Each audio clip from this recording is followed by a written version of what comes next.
I just want to pick up on the previous video I made when I was talking about how a theological response to a miracle might behave.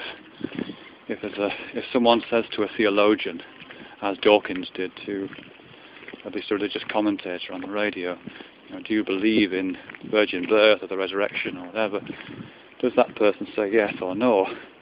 In other words, does that person acknowledge the existence of miracles and therefore the existence of some kind of theological, non-material, non-scientific explanation, or not, really? And either way, you're in a bit of a cleft stick. If you acknowledge the existence of miracles, then you're leaving yourself open to criticism for incoherence, and if you don't, then you're disenfranchising yourself from most of the constituency of your particular religion and consigning your religion to the status of a folk tale. But I want to just pick up on on miracles themselves, really. I know David Hume wrote about miracles. I think he gave one of the best criticisms of miracles, at least reported miracles, not necessarily experienced miracles. It's a kind of version of Occam's razor, at least as I understand it. He basically said that if there are two explanations for any phenomenon, that the rational person would choose the explanation that has the least assumptions, or is the most likely. The most likely is usually the correct one. That's what the rational person should do, should make that choice. And when applied to miracles, he says, or reported miracles, the choice that you have to make when someone says they have seen something, they have seen a talking snake, they have seen a man rise from the dead, you have the choice of either believing that a man can rise from the dead, or of believing that the person making this report has made a mistake. And given that choice, and given the human propensity for mistakes, it's almost inevitable that in all situations of reported miracles, the rational person should believe that the person making the report is probably making a mistake. And it's a pretty convincing argument. You would have to be a particular sort of person to say, well, this person is beyond error, therefore they should be just believed, however extravagant the claims they're making. But the other thing about miracles, which I think dissolves them really, is just to do with what would happen if you said, okay, I believe this miracle. I believe this is a miracle. If, for example, someone reported virgin birth and said, virgin birth actually happened, you must believe what I'm saying. It's a miracle, therefore it's proof of the work of some kind of deity. Suppose you just did take them at their word. Would that necessarily mean that you have to embrace the theology on which it's based? I don't think you would. Because it assumes that the question stops there. Right, this is a miracle, virgin birth happened, end of story. But I wouldn't do that, certainly. I'm sure most people wouldn't. They would want to know how it happened. They would want to turn up the resolution on the event, to narrow the focus, to look at the details. How did that virgin birth take place? Did the baby sort of form from the head downwards on its way out of the vagina? Is that what happened? Probably not, let's say.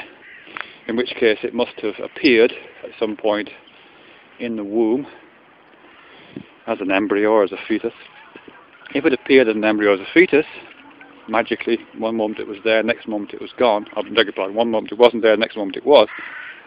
Well, what happened to the organs that were there beforehand? Did they kind of move out of the way? Did they just vanish and reappear? What happened to all the tissues and the nerves and the blood vessels? Did they magically reroute themselves around this fetus? In which case, again, you would need to turn to the resolution and say, how is that happening? Could you watch that process taking place? As soon as you start watching that process taking place, then you're looking at biological processes, unexplained ones, sure, but nevertheless biological processes enacted on physical matter. If you say, well, no, it didn't just appear like that. It was the egg stage was miraculously fertilized. Then again, by turning up the resolution higher, you could look at the egg. Certainly you would want to. That would be my impulse. Would be to look at to find a way to consider how that egg miraculously became fertilized. Did DNA appear? Was there a kind of biochemical process going on within the cell itself? Or did a sperm magically appear? Or was it just a piece of information? And again, it becomes a question of process and a question of physical, biological material appearing and going through certain processes as yet unexplained. But again, there's still no reason to invoke miracles. Even if it only happened once, you would still be forced to ask scientific type questions. Well, you wouldn't be forced to, but if you had a brain in your head at all, you would ask scientific questions. Even if the answer to those questions was not forthcoming, even if there was no way of answering those questions. The questions, the ability to question them themselves, to ask those questions themselves, would render that apparently miraculous event non-miraculous. It would transform it into a kind of potentially scientifically explainable event, even if the explanation wasn't available then. So I think again, this idea that these miraculous events happened, in which case there is a God, or they didn't happen, in which case it may not be, is not good, really. It's not a good analogy. It's not a good correspondence. It's not a good argument. If they happened, you're still left with the ability to ask scientific questions, and therefore theology is rendered weak.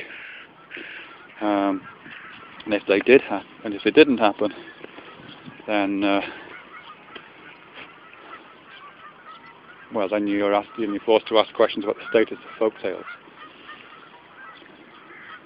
which I suspect is a lot more influential than is suggested by theologians and rational atheists alike.